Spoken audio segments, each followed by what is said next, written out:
Bueno, vamos a comenzar. Mi nombre es Félix Mirabel. Como yo estoy un poco afónico, entonces se va a poner el nombre y el título de 5 charlas de 15 minutos cada una.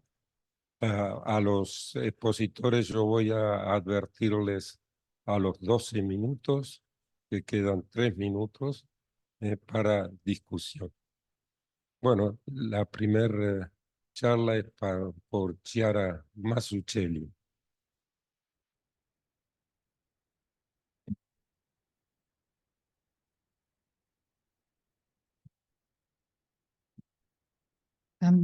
Hello, everybody. Good morning. I'm Chiara Mazzucchelli. I'm from Universidad Diego Portales in Santiago de Chile. And I will give my talk in English because I guess Itañol is not an official language here, but puedes preguntarme también en español.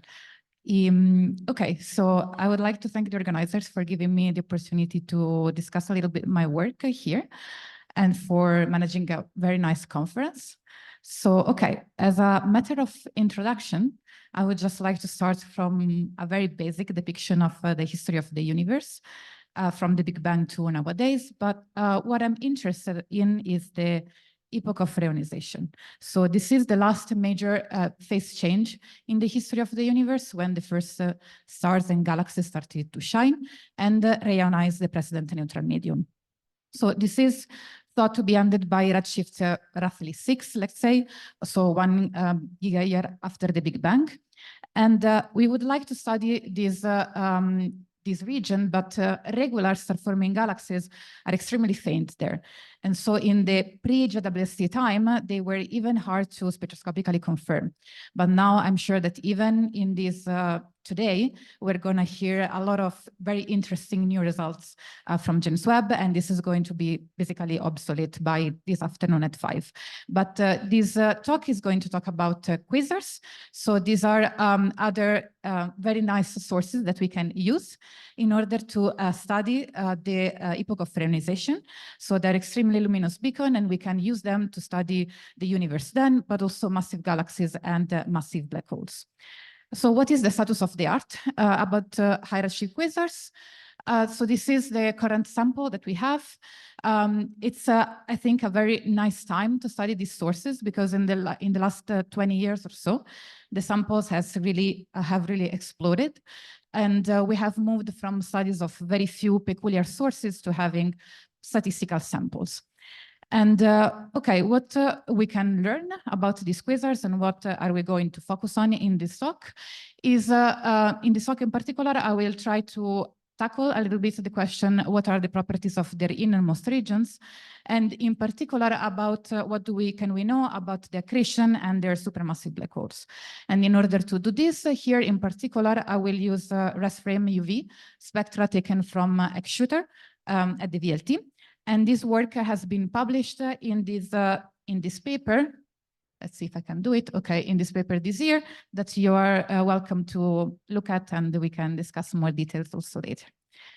So again, before going into the details of this paper in particular, I would like to present the sample, which is the enlarged XQR30 survey. What this is a ISO large program PI'd by Valentina Dodorico.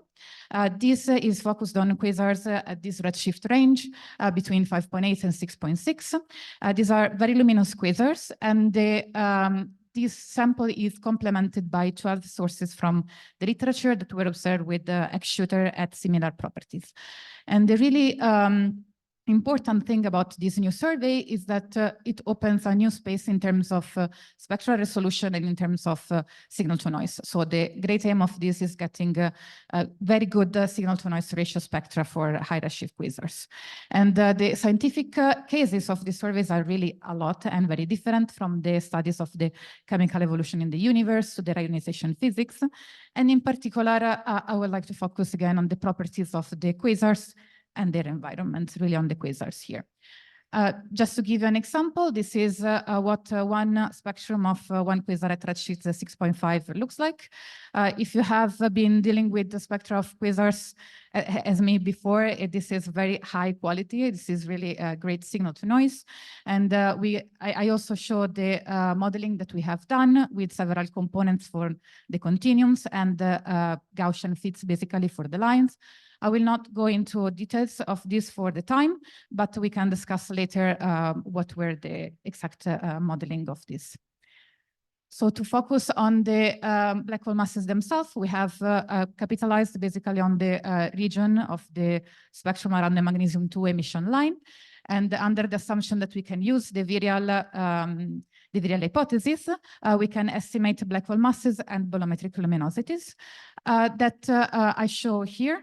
Again, black hole mass as a function of bolometric luminosity for the sources in the large XQR30 sample, for the quasars in the literature at redshift greater than 5.8 in blue points, and for SDSS quasars at redshift between 0.35 and 2.35. So what are the numbers here? These are the mean values for bolometric luminosity, black hole masses, and Eddington ratio for the EXQR30 sample and for the high Z total sample.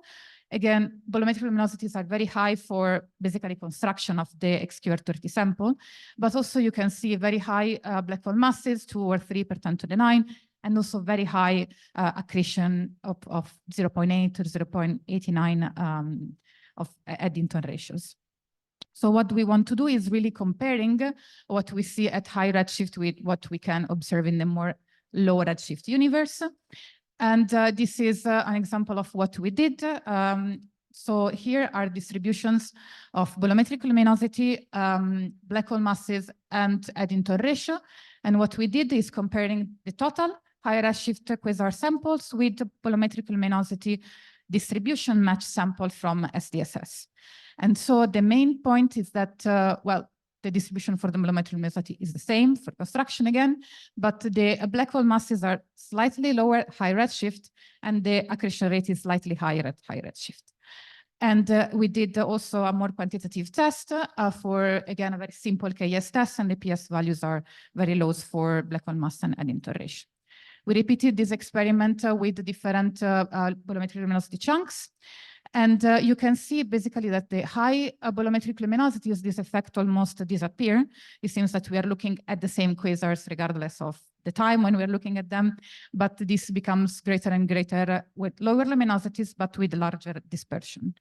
And you can also see this in the KS test and the PS p-values resulting from this. And the last concept of this talk, this is basically the result. So quasars at high Z seem to increase slightly faster than at lower redshift. So again, the last point I would like to focus on is basically this plot. So what we can learn about the growth and origin of the black hole seeds from this sample.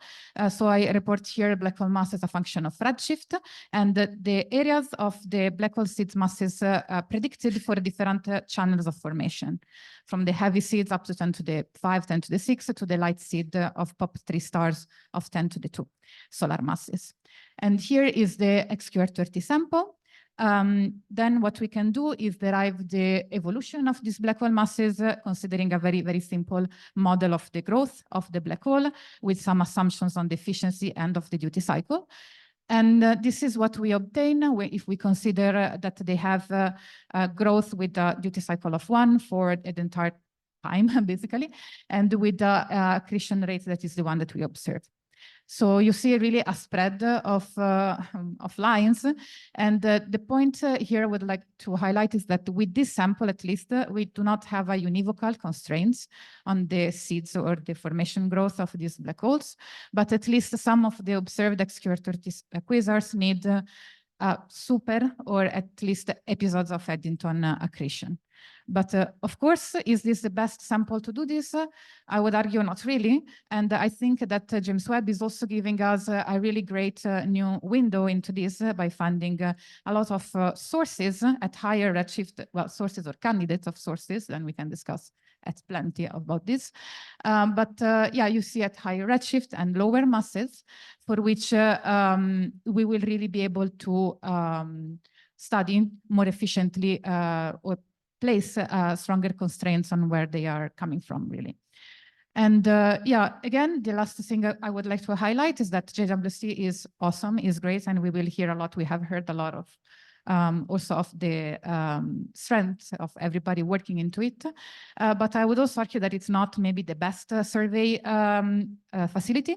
And what I'm also excited about is for the upcoming of new surveys, such as the one with Euclid and with LSST, and also the availability of new spectroscopic surveys, which will allow us to do a very good follow-up, a very efficient follow-up of the candidates. And these are, for example, Foremost in the south, but also DAISY in the north. And again, I would like to shout out for 2 seconds the work of the other survey with Foremost based in Chile, which is Changes, focused on AGN. And a subsample of this survey will be focused on high redshift quasars, and the work done by Tadevik Mukherjee, UDP PhD student working with me, and Laura Martinez at Universidad Católica, working with Franz Bauer to select high redshift quasar candidates with SD fitting, machine learning, etc. So we're all excited about this. So to get back to my initial questions, what can we learn about these accretion episodes and supermassive black holes? These are the key conclusions. They seem to accrete slightly faster, but I think the jury is a bit out still on are they different populations, or are we still bias dominated? We do need seem to have at least episodes of super or Eddington accretions, and the key role of next facilities, such as, again, James Webb is actual facility, but next ones like LSST, Foremost, etc., will be, I think, key for characterizing the high redshift universe in general and quasars as well in particular. Thank you.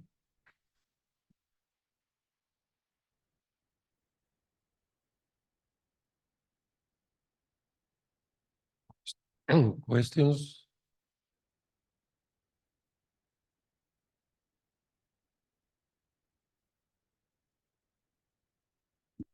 Hi, Chiara. Thank you for the talk.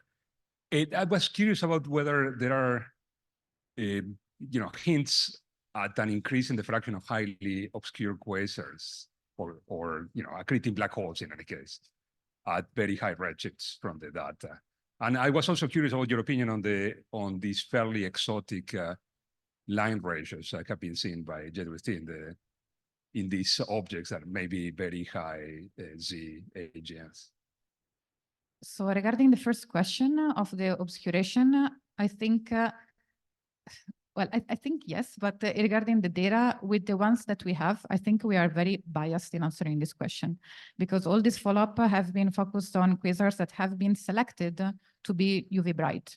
So we have a very little, let's say, room to really select red objects, at least from ground-based surveys, because this looks like brown dwarf. So these are the first ones that we reject. And I think Foremost is, again, an opportunity to look more into this, because, for example, I know another survey from MPE, and Manda Banerjee is leading this, will look will allow especially for more red-end candidates. And then we will have like more numbers about this. But James Webb is maybe hinting to a lot of these red dots that may be very extincted AGN, but in this sample, we seem to see a lot, like a higher fraction of bulbs. So at least with like large outflows in these luminosity ranges. And for the second question, I think these are super exciting. I'm really excited about like these new exotic objects. Yeah, they might be AGN, or we might not understand very well the stellar populations that are there yet at that redshift. So I think there's still a little bit of work maybe to be done in understanding the ionization, what is causing the high ionization that we see, this hard ionization, I would say. Yeah. Thank you.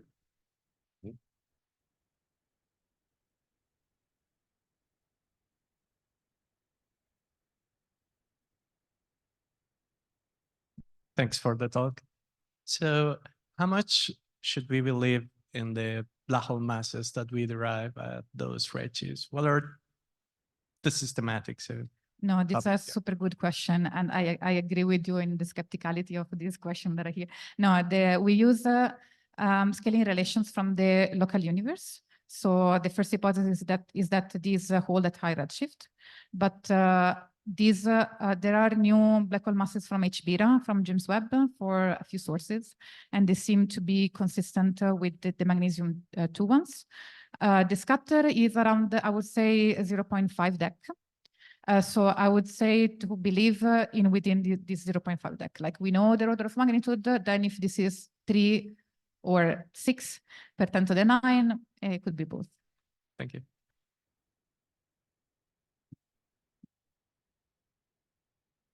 I have a question. There are, for the formation of these black hole seeds at a very high redshift, there are cosmological models and also astrophysical models. Could you speculate which type of models you would prefer for the formation? I'm not a theoretician, so I have to admit that I know very little of the cosmological view of the formation of the first black hole, so I cannot really answer on that side. For the astrophysical models, yeah, I think that these are the ones that I have shown, like light seed versus heavy seeds. I find particularly interesting the in-between versions of these very compact sort of proto-globular clusters that start accreting smaller black holes and then forming like larger ones. But I cannot really answer this question. I'm not a theoretician on that side. Okay. Well, thank you very much.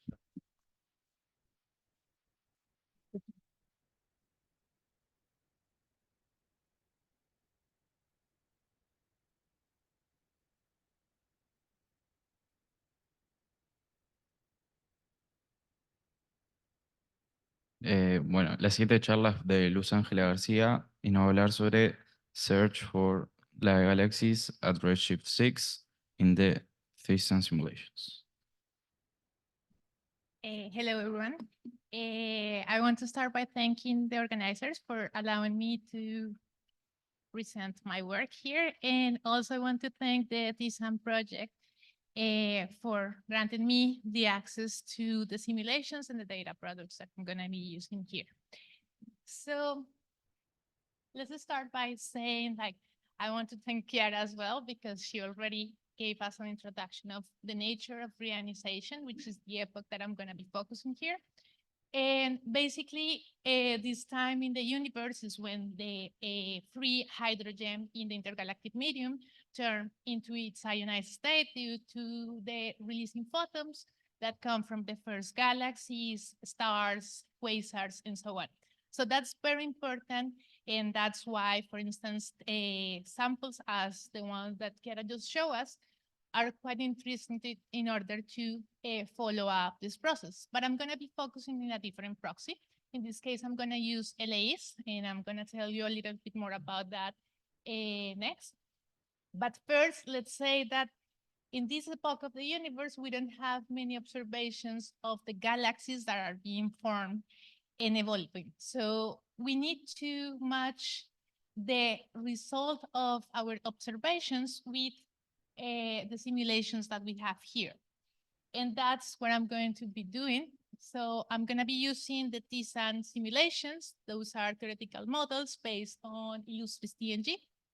And just to let you know, Thesan is not an acronym. It's actually the Etruscan goddess of dawn and illumination. And that's why they decided to give it that name to the simulations. So this is a suite of simulations that have a box size of 95.5 co-moving megaparsecs, similar to the cosmic field. And I'm going to be using the one with the highest resolution that I'm showing here. But on top of the full hydro that it's already included in Illustris, they also have a full rapidly transfer treatment that is made with cold. And with these elements, we can actually recover the light cones during reionization. And so here we have the dark matter density, gas density, H2 fraction, and gas temperature. And you can see that the properties are actually evolving during time. And so we have here redshift 16 up to redshift 5.5. And the idea is that we're going to use these self-consistent quantities to describe reionization and LAs. Unfortunately, we cannot see the video here, but basically what we had here is the trajectory of the different photons, the mid-free path of the photons that are released from the simulations. And what we see is actually the photons are being released first from the most massive galaxies, and then they start to populate all the AGN. So the pipeline is quite simple. We take basically two elements, all the content of the universe that we know so far, dark matter, energy, and so on. And also we include the initial conditions that are set after the release of the CMB. Then we introduce all the astrophysical processes that are occurring during the formation of stars and the galaxies. And we actually get a realistic universe with the properties that have been observed with our telescopes. So again, my focus is going to be here with some particular galaxies that are really bright and massive. They are called Lyman alpha meters, or LAs for short. And this is an example of a LAE that was observed at low redshift. And as their name said, with basically they have here this emission in Lyman alpha. And they also present some emission in nitrogen 5 in the surroundings of the Lyman alpha emission. And this is a case for like the spectrum of a quasar, of a Lyman alpha meter at redshift 6.6. And all of these are taken from the cosmos field. So what is the recipe that we use in this case? Well, since the simulation has a self-consistent treatment of the photons that are released from the galaxies, we are going to get a Lyman alpha luminosity that is going to be the result from three processes: recombinations, collisions, and the Lyman alpha photons that are released by stars. And in here, we have a projection in different fields from the most massive galaxy. And actually, you can see here the intrinsic spectrum for this, from this galaxy. And also, well, some different fields that could be relevant for our calculations. Okay, so now I want to get a catalog that is consistent with the observation. So I'm gonna take two different criterions in order to get the right number of LAs. And so first, we decided to make a UV selection. Again, let's remember I have an intrinsic luminosity that is given by this expression. And the first thing we do is that we set a minimum threshold for the resolved galaxies that is going to be given by step number 1. Then we actually ask for galaxies that only have an intrinsic luminosity up to 10 to the 41.5 ergs per second. And then we apply a correction with this term that is going to take into account not only the escape fraction of the galaxies based on the observations that we have at high redshift, but also the AGN transmission that has been calculated from the simulations and some observations that we have for particular regions. Then we calculate the UV luminosity and apply a second condition for the dust. And finally, we get this magnitude in UV. And that's going to be our first observable, the UV luminosity function. So we know at low redshift, up to redshift 8, that we have a decline in the number of bright galaxies. So we want to see if we actually are able to reproduce this trend. And so I calculate here the UV luminosity function. The blue trend is what we get from the simulations with the dust correction that I just explained. And those are some observations at redshift 6, sorry. And as you can see here, the dust correction is not affecting the brightest galaxies. So we need to account for this process. And then at redshift 7, actually the trend get better, but it's even more interesting when we move to redshift 8 and above, because now we have also some feeds from the JWST. So that's what we're seeing here. All these new trends were released last year and this year. And as you can see, well, the simulations have a very good prediction. Same case at redshift 9, but then when we move to redshift 13, we see that we are counting so little, so few galaxies, LA galaxies, and that it's natural because we know that this is a small box and height masses for the simulations are quite rare. So, well, this is actually what we see from the simulation. That's okay, and that was a trend that we were expecting to see. Then we have a second selection that's going to be the bias observed galaxies. And in here, I'm also applying the narrowband filters that were used in the Silver Rush project. So we calculate the narrowband as a function of redshift for each of the redshift that we have this filter. And then at higher redshift, we actually apply a cut based on the luminosity that was calculated at redshift 7. As you can see here, we're taking only the range from 22 to 26 in the narrowband filter. And well, this is where the filters that inspire us to make this selection. And this is the result with the Lyman alpha luminosity function. It feels pretty well to the data. And as you can see here, the intrinsic catalog, it's orders of magnitude above from the observations, but now that we make one correction, we have this improvement.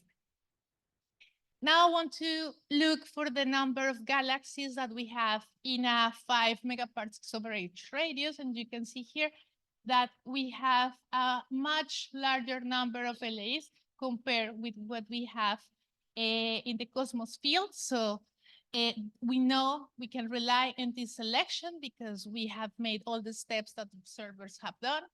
And just as a comparison, we have here the 5 most luminous galaxies at this redshift. I want to discuss very briefly 2 systems that are challenging our simulations. The first one is the so-called CR7. This is a system with 3 components at redshift 6.6. This is the observation with ALMA. And when we look at the simulations, we notice that there is only one system, but this system is not as close as it was seen in the observations. So we want to look on what's going on here, but we actually notice that the LAs live in an overdense and highly ionized region. And finally, I want to show you another system that is quite interesting, and it's going to open some questions for us. And this is a system that was reported by Larson at redshift 9. Those are the physical properties. And except for the stellar mass, all the properties are pretty much what we have seen in the simulations. However, the stellar mass that was presented by Larson, it's an order of magnitude above what we are seeing, and it's not going to be something that is going to change with the simulations due to the hierarchical model.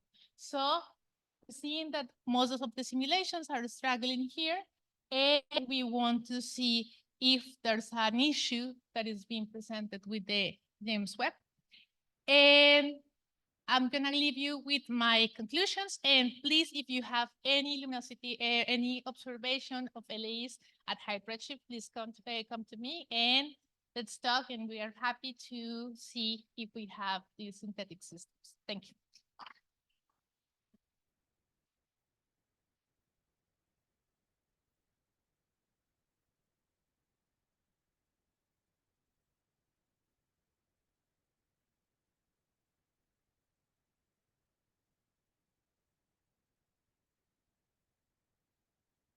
Thank you. Nice results.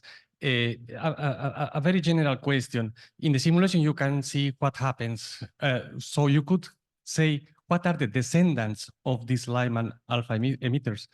Would be, for example, the submillimetry galaxies, and then what would you say about the descendants of these objects? Signals. Descendientes. Oh, okay. Well, we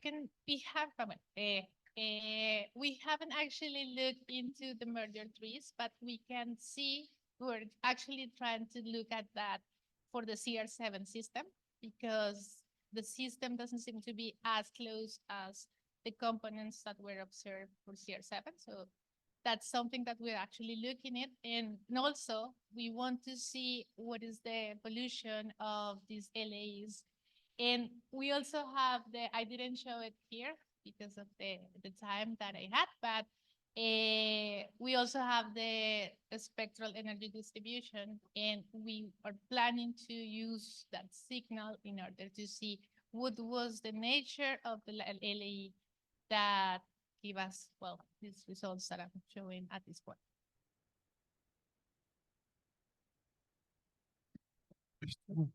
Yes.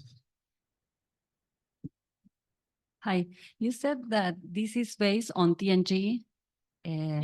So did you resimulate it or apply specific recipes to add the ingredients that you need for studying the reionization? And then I don't know if you want to answer that. Did I understand correctly? Did you just take the simulation, or you have to resimulate or add some recipes to study the reionization? Okay.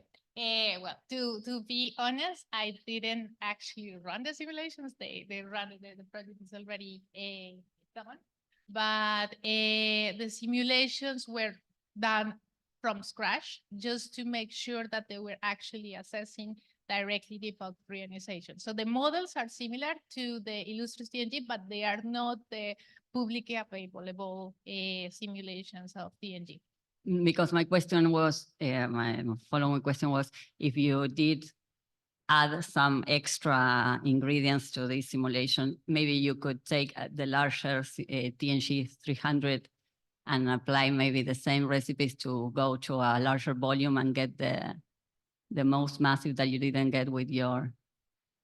Well, that's the point, that since they run completely the simulations with radiative transfer, is going to be extremely expensive. I think that each snapshot took like about a month, and they have like 300 snapshots. So that was really, really like computationally expensive.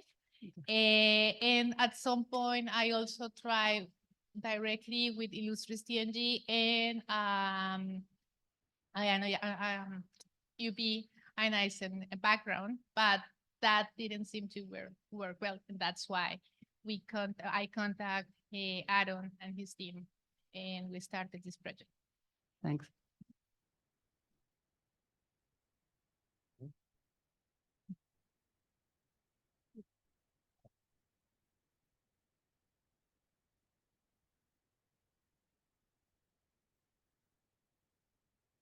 Thank you, Luz. I was wondering if you could go back to the Larson's Redshift 9 class. No, Larson's, I think you went way too much back. To the last, one of the last few slides on the Galaxy, the Lyman alpha emitter at Larson around 2022. There. So yeah, you mentioned that maybe there was a problem with the JWST observations that calculated the mass estimate, right? Is that what you meant? No, no, actually there's a tension that has been seen in different simulations with the masses, the stellar masses.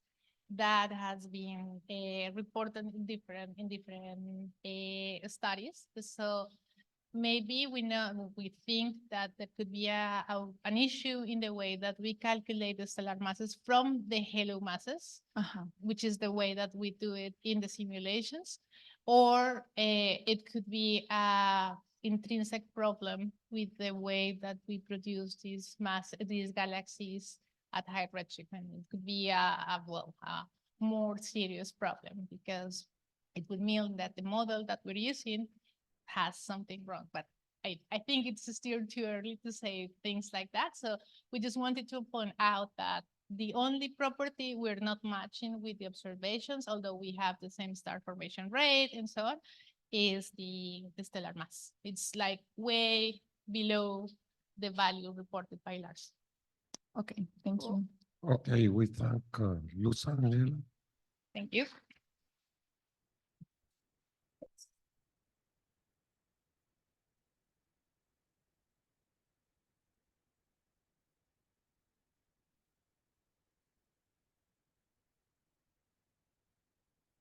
La próxima charla es de Patrcia Arevalo, que nos va a hablar sobre a newborn AGN in a star-forming galaxy. Okay, so thank you very much. I want to discuss this possibility that, well, we all believe that AGN are a transient phase in the galaxy, that AGN switch on and off maybe a few times during their lifetime of the galaxy.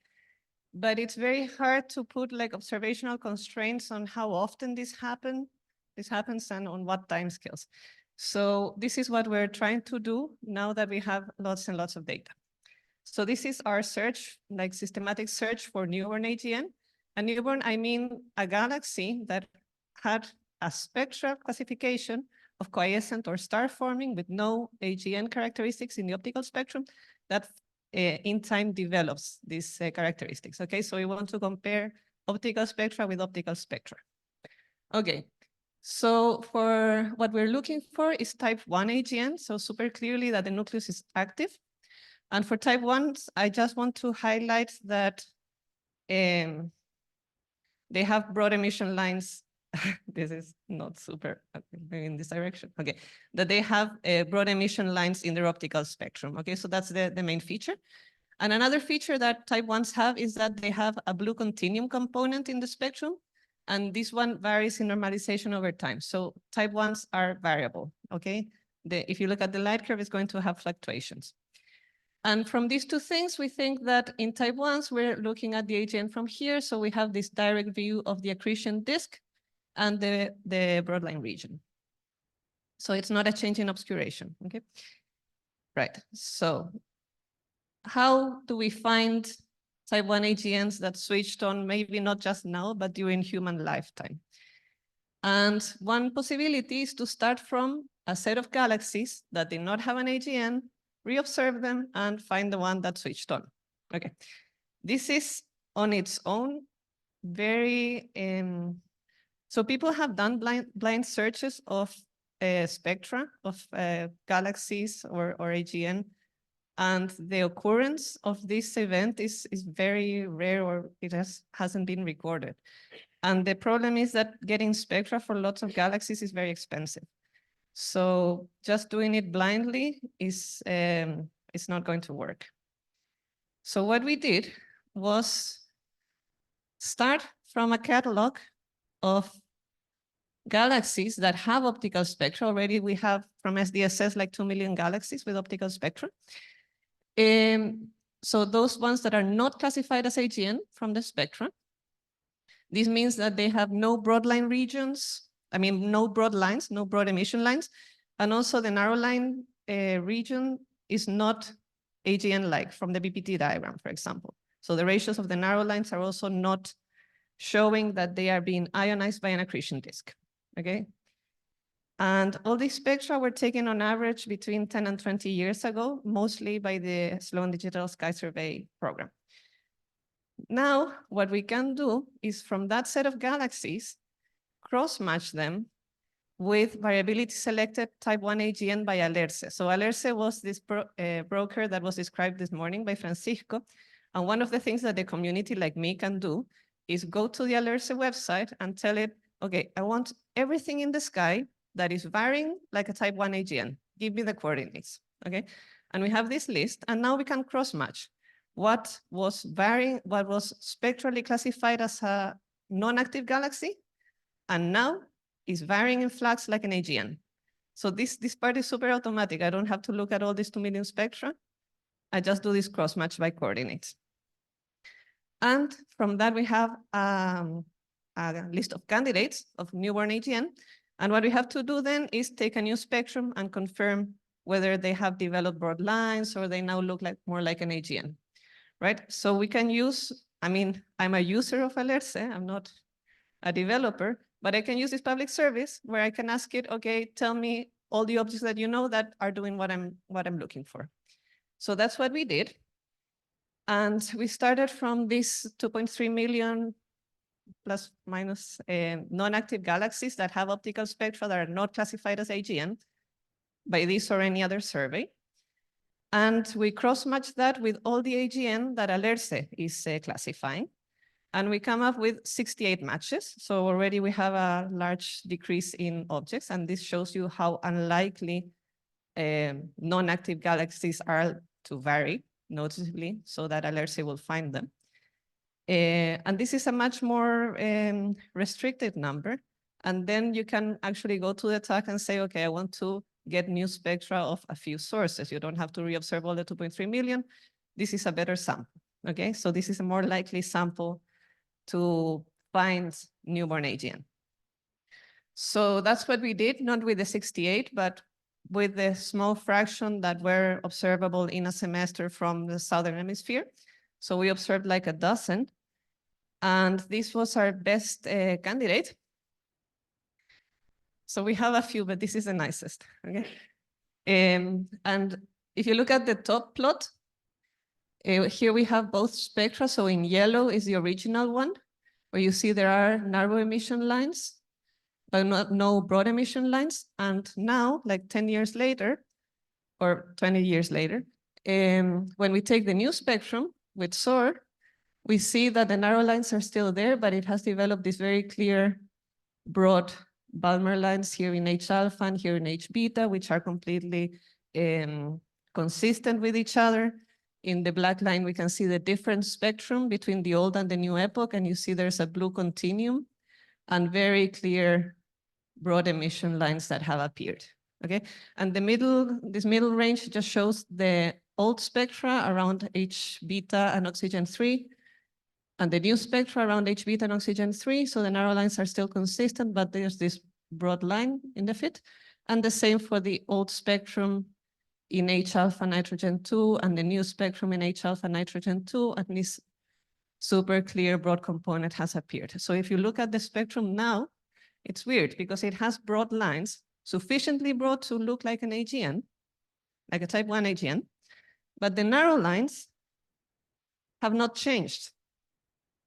So if you put them in the VPT diagram, where we check the line ratios between oxygen 3 and H beta, nitrogen 2 and H alpha, and these ratios tell us what is the ionizing mechanism, we can see that before they were in the star-forming composite region or just the star-forming region, and today they're still in the star-forming region, okay?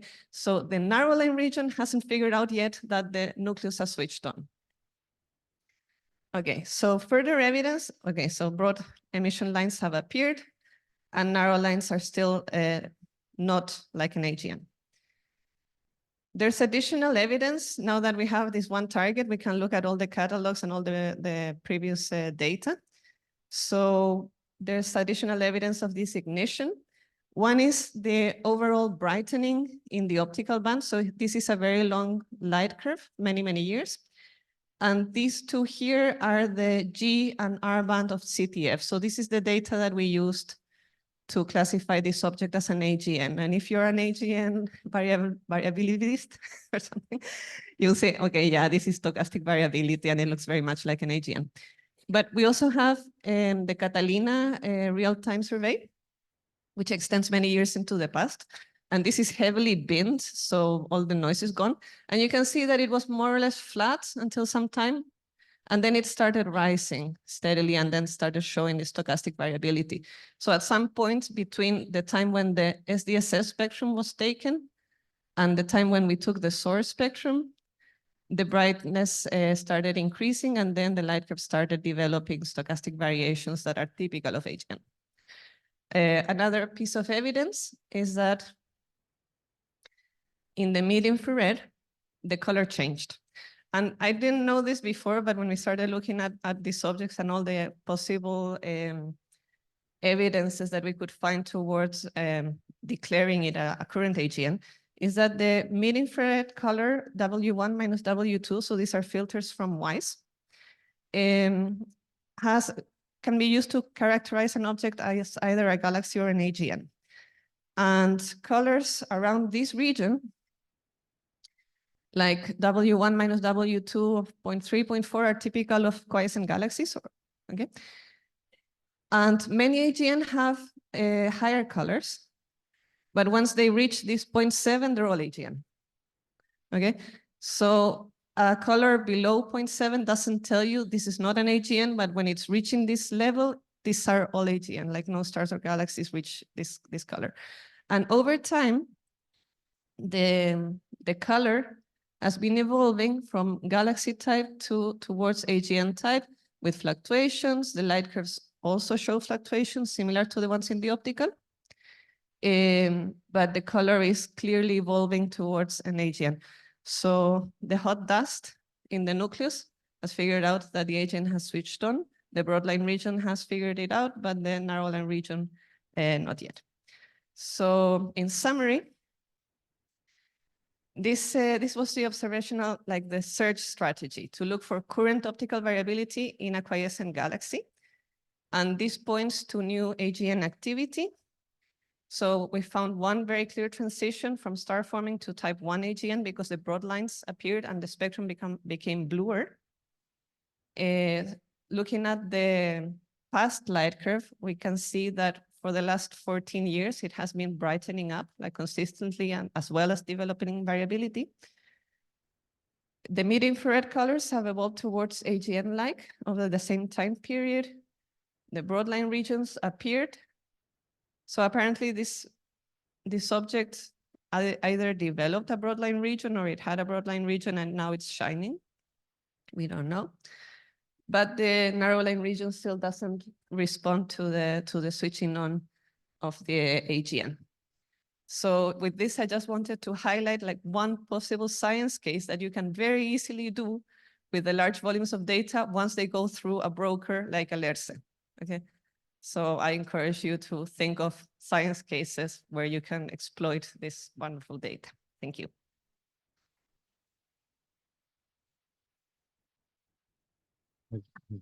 Thank you very much.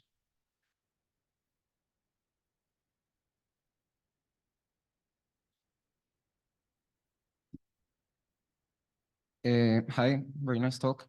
I was wondering on if you have like theoretical estimations of the timescales that an active AGN will take after ignition to clear up or sublimate the dust. So maybe it's an obscuration evolution thing. Okay, so we don't think this is an obscuration evolution, especially because of the development of the infrared light, because you don't expect the whole torus to be obscured, okay, or change its obscuration. We don't have a prediction of how long this should take. What we're trying to get is just measure from the data how often this happens, okay, and from there have an estimation of the cycle, duty cycle. It's very hard to estimate how long the process takes because the only thing you can figure out from the data that we have is that back then, 15 years ago, it didn't have broad lines when we had one spectrum, and now it has. When the broad lines appeared, we don't know because we don't have spectroscopic monitoring over all this time, okay? And also the brightening, we started noticing it here, but this is the point where the accretion disk becomes sufficiently bright that it's noticeable compared to the light of the galaxy, of the starlight. We don't know how long before it started brightening up like little by little. So we can just say that the luminosity increased like steadily over many years. So it wasn't a sharp transition, but we don't know how long it took.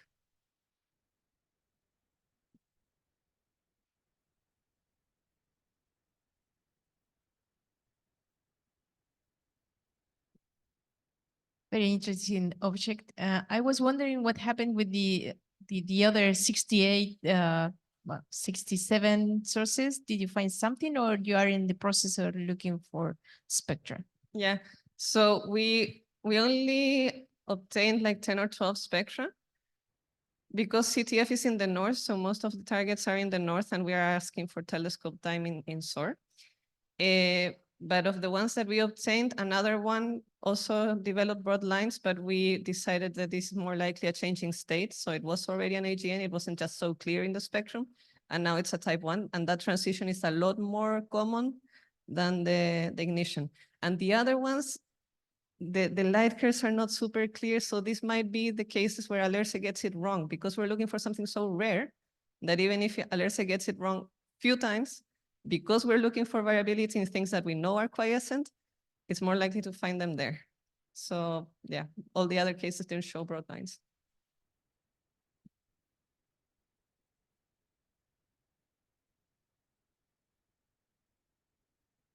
Congratulations, a beautiful result. It seems that your sulfur lines were different in your residual spectra. Is that a resolution issue or some other detail?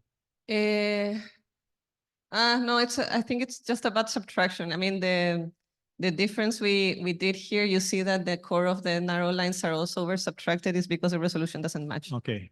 Yeah. Congratulations again, it's beautiful. Thanks. Yes, I have a question. Do you have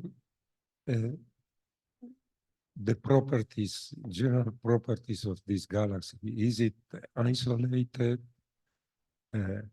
Is it in a high density environment? Okay, so that's interesting. We haven't checked the environment for the galaxy. We only used the spectral data that we have to try to estimate the mass of the black hole and the Eddington ratio. We got very consistent results from the broad lines and also from the properties of the galaxy, like the absorption lines in the stellar spectra, and it's like 10 to the 8 solar masses and like 10% Eddington ratio. But we haven't looked at the environment.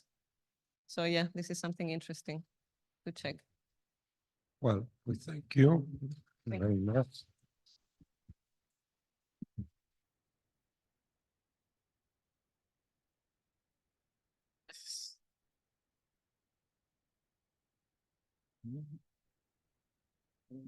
Bueno, la próxima charla es por Eric Faustino Jiménez y nos va a hablar sobre The Deepest and Sharpest Radio Continuum Map on the Sky, the BLA 10 GHz Survey of Goods. And yeah, long title. Yeah, first of all, I would like to thank the organizers for considering me. And also I should thank you for sticking around. I know it's the very last day of the conference. Yeah, so today I will be talking about this 10 GHz survey of goods node, which is paving the way for the deep surveys that we hopefully be obtaining with the next generation of radio telescopes like the SKA and the NGBLA. And for this, I have been working closely with Eric Murphy and Emmanuel Momjian. So quite briefly, this is the outline of my talk. First, I will give you a general introduction on deep extragalactic surveys. And then I will highlight the open issues and describe how we are addressing those with this deep 10 GHz survey of goods node. And the final thing is a commercial advertisement about the NGBLA.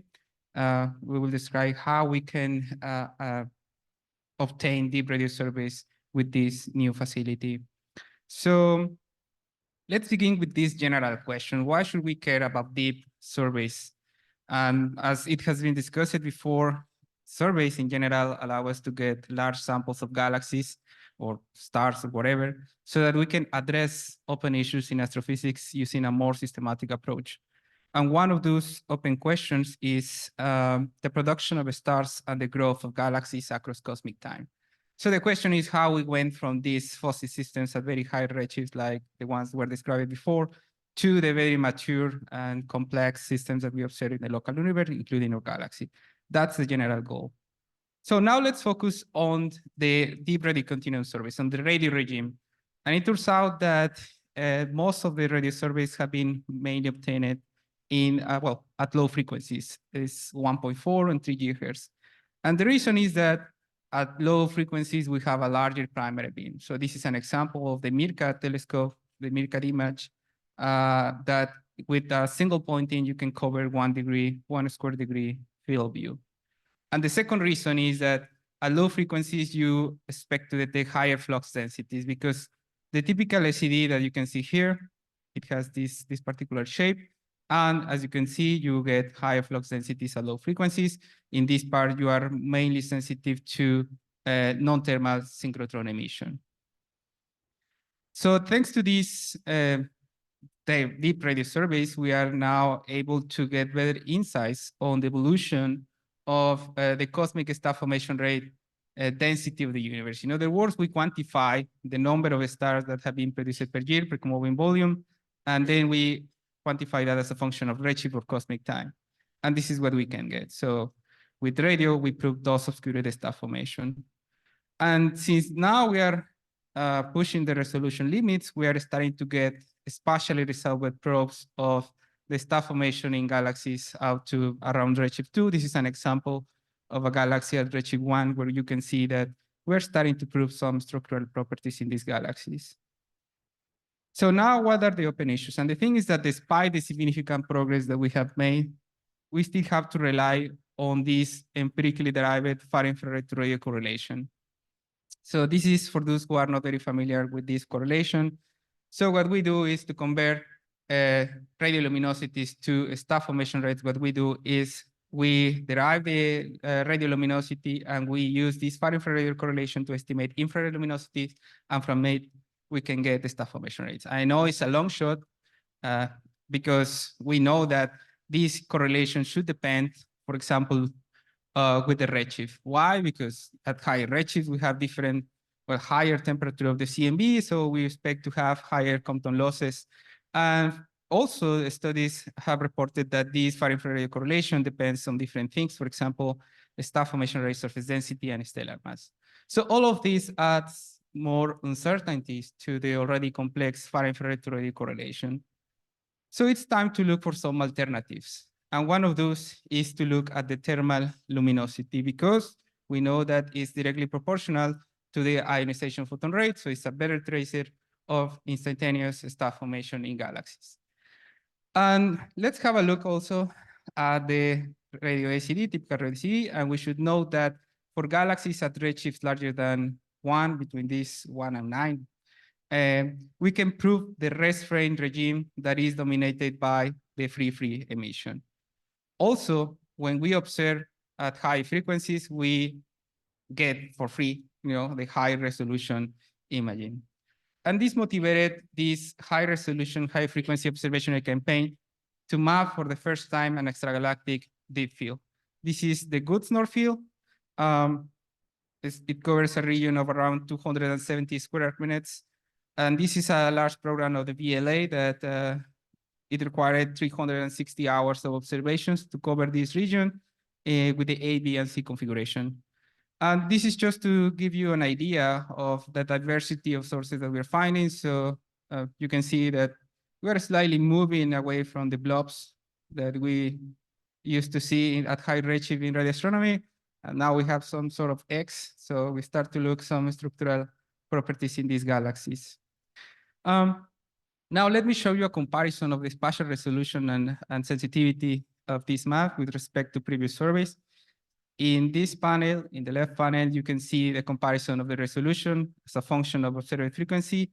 And we are here, a resolution of 0.22 arcseconds, which actually roughly matches the resolution of the HST. And you can see that we are doing pretty well. So we are here, only rivaled by the Hubble deep field at low frequencies by E. Merlin. And in terms of sensitivity, you can see here noise RMS, microjansky per beam as a function of the area for past, present, and future radio surveys. And this is where we are. So we are, as I said, we are paving the way for the future surveys that we hopefully get with all these facilities. And combining these two properties, we can get something like this. This is an image, a positive image of the HST UV, res rain UV, HST optical, and the contours show the 10 GHz emission, mainly tracing the free component. And as I said, we are starting to look at some structural properties here, which appears to be a spiral disk at redshift 1.2 in radio. Now that we have the catalog and the mosaic, we can do the most basic thing that an astronomer could do, that is counting. Why radio source counts are important, this was described in the very first talk by Aldo and Vladimir. So these radio source counts help us to validate models of galaxy evolution. Also, they help us to better design the future facilities and instruments that we will use to get future radio surveys like the SKA and the NGVLA. The thing is that until today, most of the knowledge on radio source counts comes from low frequencies, right? So here I'm showing you the Euclidean normalized source counts, so forget about the unit. So this abundance of sources as a function of flux density. And these are the works that, some of the most cited works for radio source counts. As you can see, 3 and 1.4 gigahertz. And most of what we know about the radio source population at high frequencies comes from models and simulations. And here you can see two examples. They, in general, agree at the right end, but at the faint end, they have some discrepancies, which could be attributed to the slightly different assumptions that they made. So one of them assumes an evolving far-infrared correlation, and also they adopt slightly different staff formation rate functions. Now, for the first time, I'm showing here now the 10 GHz radio source comes from a full extragalactic survey. These are the red data points here. And these are the corrected. Of course, I don't want to spend a lot of time trying to describe how we corrected this with Monte Carlo simulations and whatnot, but here is the final thing. I should say that we are not the first ones, because in 2021, the Van Vloek et al., they published these radio source counts for a single pointing in the cosmos field, which you can see here in black, which, because you're targeting a relatively, a small region of the sky, they could probably be picking up some, affected by cosmic variance and overdensity, while in our case, we are proving, or we're observing an entire extragalactic field. Again, as you can see, we are not far away from the simulations, predictions from the simulations, but at the faint end, you can see that these simulations tend to overpredict the number of 10 GHz resources, suggesting that we may have steeper spectral indices in the faint population of galaxies. Okay, so as I said, I want to wrap up this talk by mentioning what we can do with the NGVLA. So for those who are not very familiar with this, this was introduced by Gise and Aina yesterday. So the NGVLA is the new facility that will replace the VLA and the VLDA. And the concept is that, the design consists of having 10 times better resolution and sensitivity than the VLA and ALMA. It will cover this frequency range from L1 to 160 gigahertz. And it will consist of 263 antennas, 244 with a diameter of 18 meters. And it will center it in what is currently located the VLA, and you will see how these spiral arms will touch the northern part of Mexico. And that's the reason why, actually 1 year ago, in November 22, UNAM and NRO signed this cooperative agreement, so that we are now officially collaborating and pushing this for this project. If you have questions, you can always ask Alberto Volato and Stan Cisaran, who are deeply involved in this project, or me. And brief announcement, we will be hosting the next international conference about the NGVLA in Mexico. So announcement will be out in the next weeks, I hope. Okay, so now to finalize, I would like to to give you an idea of the level of details that we can get with the NGVLA in terms of radio continuum imaging at high redshift. And to do that, I'm using this mock galaxy. So well, this is a real observations, and I'm converting the H-alpha luminosity to star formation rates.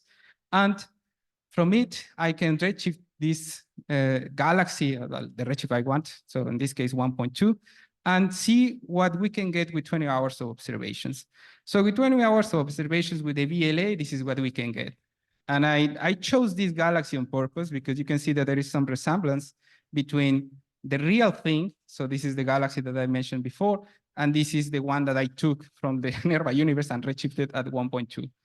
Now with the same integration time of 20 hours of observation, with the NGVLA, this is what we could get. And indeed, it could help us to reveal like spiral arms, bright star forming nodes, so that we can study galaxy evolution at the level of detail that is currently possible in the local universe.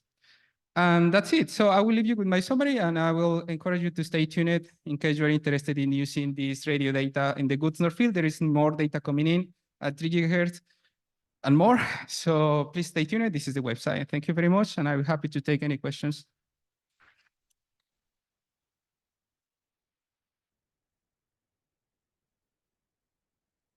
Questions?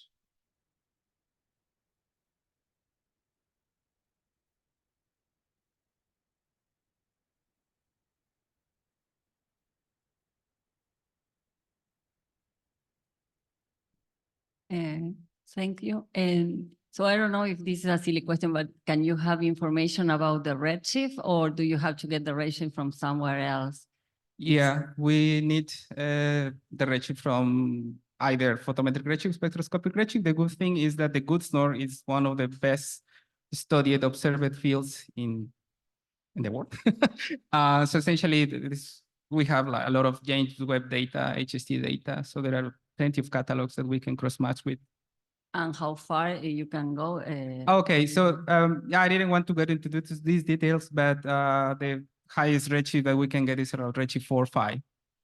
So it goes from 0.5 to 5. Yeah.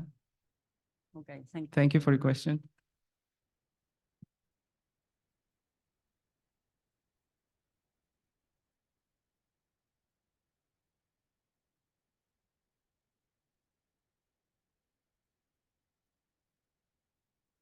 Thank you for the nice talk. Going back to your finding of like the probable overdensity from the Cosmos North field, I wonder if you've compared this to what an overdensity that we found in, you know, from maybe James Webb data already, or what are your expectations? That's a good question. I'm aware of the Fresco result that they found these filaments and everything. That's an excellent suggestion. This is not our result, but we could infer or support the idea that here is an overdensity. But we could, yeah, thank you for the suggestion. Just to check, I will yeah. look into it. Okay. Thank you. Yes, I remember, I remember Luis Felipe Rodriguez has been pushed for this since long time. And now, last year, it was signed an agreement. Yeah. Why took so long? Oh, well, he was pushing, as far as I understand, he was pushing for the VLA, and now this is the NGVLA, so the next thing. And actually, the people who is pushing this is the new director, Luis Zapata. Yeah, and Luis Felipe Rodriguez, of course, is always there supporting, you know, but now Luis Zapata is the one who is really pushing all these efforts from Mexico. And what is the timing for the start? For the NGVLA, okay. Yeah, start. so early operation will start at the beginning of the next decade, and full operations hopefully around 2035. Yeah, that's the timeline that we currently have. Okay, thank you very much. Thank you.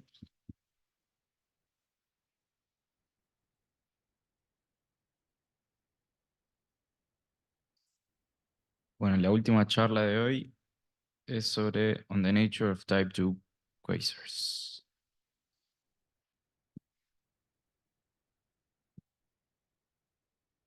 So, hi everyone. Thank you for having me presenting this talk. So, I'm Gabriel Hauschild-Roier. I'm a PhD student from Universidade Federal do Rio Grande do Sul, which is in Brazil. And my advisor is Dr. Thais Stork-Bergman. And so now I'm going to present you my ongoing work on which it's about the nature of type 2 quasars. So, quasars are the most luminous objects that exist in the universe. They are at the highest end of the luminosity function of AGN. They typically have bolometric luminosities higher than 10 to the 46 ergs per second. Their luminosity is powered by a highly accreting supermassive black hole that it's located in the center of their host galaxies. And as a lot of AGN researchers like to do, they subdivide this category into type 1 and type 2 quasars in respect to the present or absence of broad component in the permitted emission lines, such as H alpha, H beta, and so on. So I'll talk briefly about the AGN unified model, which says that every kind of AGN is actually the same kind of object, but only seen from different line of sights. When you see an AGN from the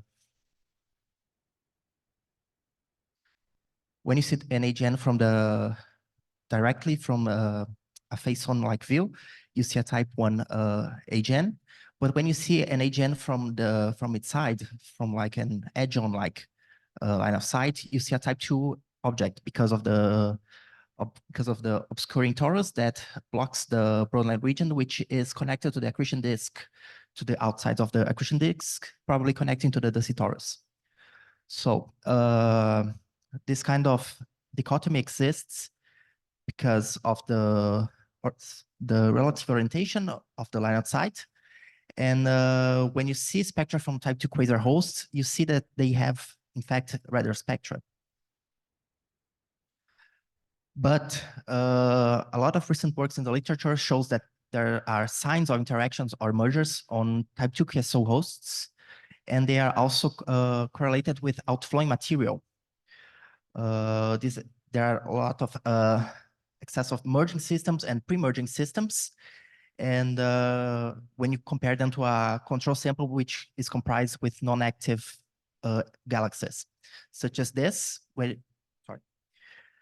such as this object here, which is a type 2 QSO host, where here in purple you can see the extended O3 emission, and in white you see the stellar continuum maps. And here is the main QSO2 host, and here in green it's delimited at the companion galaxy, which is interacting with the system. So the goals of my work is try to answer these questions. So how the spectral properties of type 2 and type 1 and type 2 QSOs differ?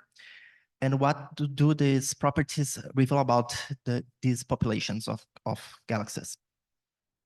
So my sample is comprised of type 1 and type 2 QSOs. So first I'll talk about the type 2. It is the classical Reyes et al. 2008 sample, which is comprised of SDSS quasars. And there are around 800 objects up to redshift 0.8. And the type 1 quasar sample is also taken from SDSS, which is this more recent like et al. 2020 sample, which also has photometric data from across the electromagnetic spectrum. So the sample is much larger, having around 750,000 objects up to redshift 7. But the selection of this sample is actually biased against type 2 objects because of the selection criteria they use on the definition of the sample. So there are some overlap with the type 2 QSO sample, so I have to eliminate this duplicate. So I devised a machine learning algorithm so I can try to find this type 2 hosts that also are duplicates and new type 2 hosts in the sample and exclude them from the sample. So after doing this, after cleaning the samples, I focused on the study, which a preliminary study that will be focused on the quasar hosts, which are located between 0.4 and 0.5 in redshift. But I plan to expand it up to redshift 0.8 in a future work. And I chose this redshift space because I wanted to see both the O3 doublet emission lines and the magnesium 2 at 2,800 angstroms.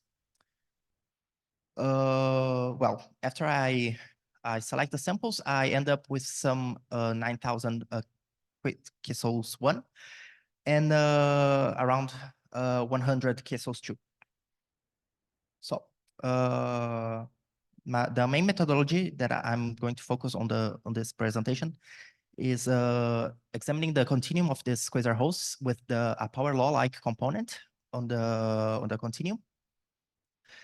So I can study how the spectra correlate with the inclination parameter B on the power law, and then I can stack the spectra with respect to this inclination parameter, and also fitting the emission lines with the PyCSL fit code, which is a Python code that is developed to mainly fit emission line from quasar hosts, because it can fit simultaneously the emission lines with Gaussian components, the iron 2 multiplied component, and also the spectral continuum. So here I show you the results of the inclination parameter with a KS test p-value here on the top right corners of the plots. So first, when you see the multiplicative parameter A of the power law, you see that the KSO2 hosts are mainly concentrated around 0 in value, while the KSO1 is more spread. But you see that the distributions actually separate when you look at the B parameter, which is the exponent parameter. You see that, as expected, the KSO1 hosts are concentrated around negative B values, while surprisingly the KSO2 hosts are located at positive values. But I'll show you that these positive values are actually not physical, because when I stack the spectra in respect to the B parameter, you see that actually you can separate very well the KSO1 hosts here. And you see that there's a kind of evolutionary kind of scenario here where the emission lines kind of change with the inclination of the continuum here. While with the KSO2 hosts, there's no difference at all within the spectra. And they can easily be replicated with B equals 0 power law component in the continuum. And here I'll show you some of the parameters that can be derived with the emission line fitting. So here I'll show you the W80 parameter for the magnesium 2 lines here in the top panel, the H beta line, and the O3 5007. So the W80 parameter is the width in velocity, which contains 80% of the flux of the profile. And it can be used as an outflow tracer in AGN. Here we can see that for the type 1 hosts, you have a much larger spread in magnesium 2 and H beta. And they are very different from those found in the type 2 KSO hosts. But when you look at the O3 emission line, you see that the profiles are very similar. The profiles are very similar, but the KSO2 hosts actually have a little bit more broad O3 profile, which is interesting. It was not expected when I first did this. Also, I plot here the luminosity of the profiles. Also, the magnesium 2 profile, the H beta lines, and the O3 profile. again, I find that for the type 2 hosts, the magnesium is less luminous than the type 1. For H beta, they are roughly the same. But for O3, again, for the type 2, they are a little bit more luminous than the type 1 Kessel hosts, which is, again, not expected, since accordingly to the AGN unified model, you have a dusty torus which is obscuring the central engine, and you should be seeing less light, not more. So I believe this is kind of supportive evidence that the AGN unified model is actually not correct or does not explain this kind of objects, the quasars. So when we compare with results from the literature, we believe that we are seeing an evidence for an evolutionary scenario between type 2 Kessels and type 1 Kessels. So to conclude my presentation, here are the summaries. And well, this is still a work in progress. There are still some things that I'd like to check before I can finally have a definitive conclusion. But we believe that we are seeing evidence that merger or interaction on the galaxy hosts that host the quasars actually first trigger the nuclear activity on these objects, leading to the formation of obscured type 2 KSO hosts, which eventually the radiation will drive out the material, which is obscuring the nucleus, or gets accreted into the black hole, and eventually it transforms into a type 1 KSO host. And that's it. Thank you very much.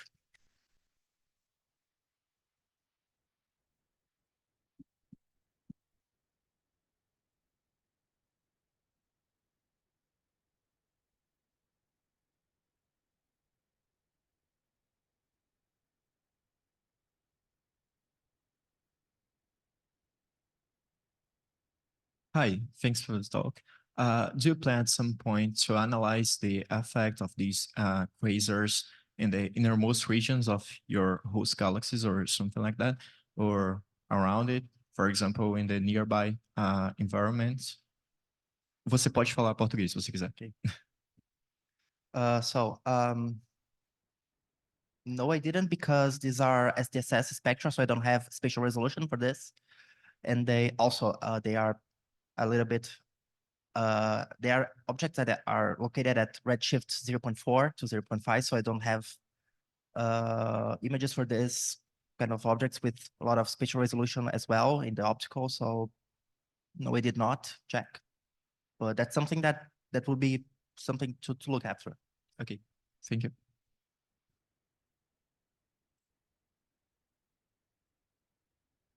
Any question? You compared the line width of oxygen 3, but have you also compared the velocity offset? Because you'd perhaps expect that in type 1, since you're seeing them face on, if they have outflows, you'd see more, more blue shifted O3 than in type 2s, which you'd be seeing edge-on-ish. See what I mean? Yes. So I did not do this, but that's something that I can do this as a follow-up. So thanks for the suggestion.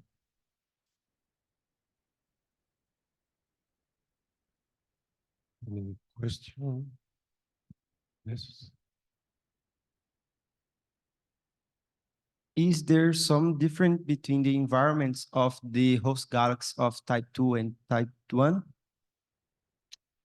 Like, for example, if one population is more probably to inhabit clusters, or? Again, I did not check for the environment of these objects. I just looked at after the spectroscopic data that I have available from the SDSS. So that's also something that I'd like to check out on the upcoming work, so I can have more certainty of the results that I'm finding. So yeah. Well, we thank the speaker and all the speakers.